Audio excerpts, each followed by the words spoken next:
चाही नहीं झूठ के झमेला हो, चाही नहीं झूठ के झमेला हो, ठीक बानी हम तो अकेला हो। चाही नहीं झूठ के झमेला हो, ठीक बानी हम तो अकेला हो। प्यार बड़ी मजा देवे शुरू में, बाद में ही दुख बड़ी देला हो।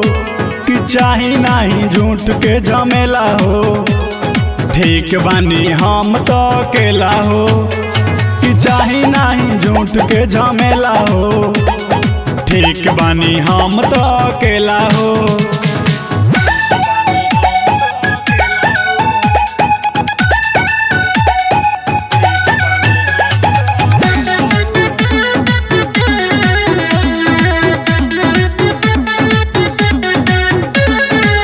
बाबू सोना से हो खेला शुरुआत हो, बाद में रोवे पड़ेला सारी रात हो।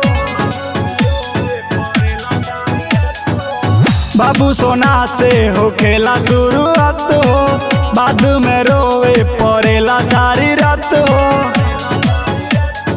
तू ही हवा धड़कन प्राण हमार, सब लोग इहे कहेला हो। चाही नहीं झूठ के झमेला हो, ठीक बानी हम तो अकेला हो। कि चाही नहीं झूठ के झमेला हो, ठीक बानी हम तो अकेला हो।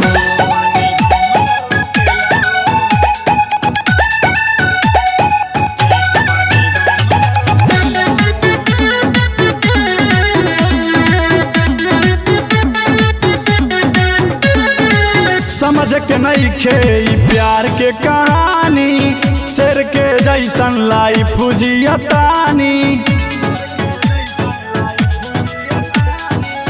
समझ के नहीं खे प्यार के कहानी, शेर के जैसन लाइफ जियतानी।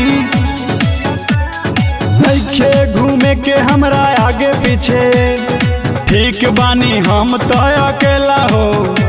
कि चाही नहीं झूठ के झमेला हो, ठीक बानी हम तो अकेला हो। कि चाही नहीं झूठ के झमेला हो, ठीक बानी हम तो अकेला हो।